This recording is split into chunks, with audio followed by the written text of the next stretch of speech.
On the far western coast of the continent, high atop a rocky promontory overlooking the Sunset Sea, sits Casterly Rock, ancestral seat of House Lannister.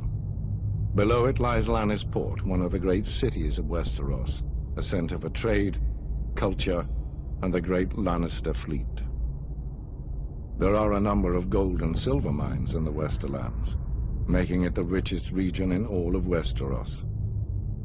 One of the most productive mines lies beneath Casterly Rock itself, making House Lannister the wealthiest of all the noble houses. This allows House Lannister to finance many endeavors of other noble houses. Even the king himself has sought credit from Casterly Rock from time to time. We Lannisters claim our descent from the Andal invaders, and through the female bloodline, Lann the Clever. According to the legend, Lann, using only his wits, won Casterly Rock from the noble House of Casterly during the Age of Heroes. The Lannisters reigned as kings of the Rock for thousands of years, and worked to make it the envy of the rest of the Seven Kingdoms. Our time as kings ended, however, when Aegon Targaryen, otherwise known as Aegon the Conqueror, arrived in Westeros with his army. The last king of the Rock, King Loren Lannister, joined forces with King Mern Gardener, the king of the Reach. Together, with 60,000 men, they met the Targaryen host in open battle. History tells us that Aegon unleashed all 3 of his dragons, slaughtering 4,000 men at what came to be known as the Field of Fire. King Mern himself was burned alive that day, and House Gardener turned to ash with him. Seeing both the threat and opportunity the Targaryens represented, Loren wisely surrendered and aided Aegon in his further conquest of Westeros.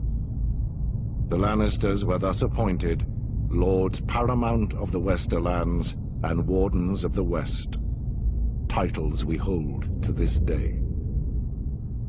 Let us be clear, though. It is neither luck nor royal favor that makes our house prosperous.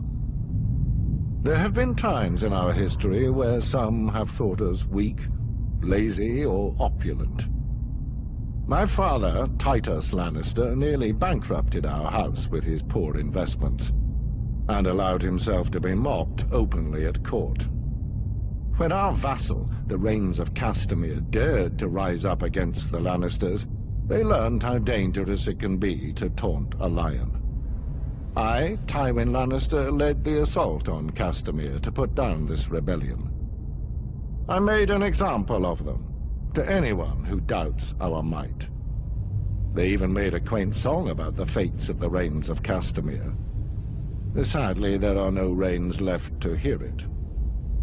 Today, the Golden Lion of Lannister is rightly admired and feared throughout the Seven Kingdoms. Our words are, "Hear me roar."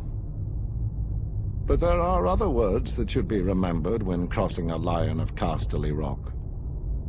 A Lannister always pays his debts.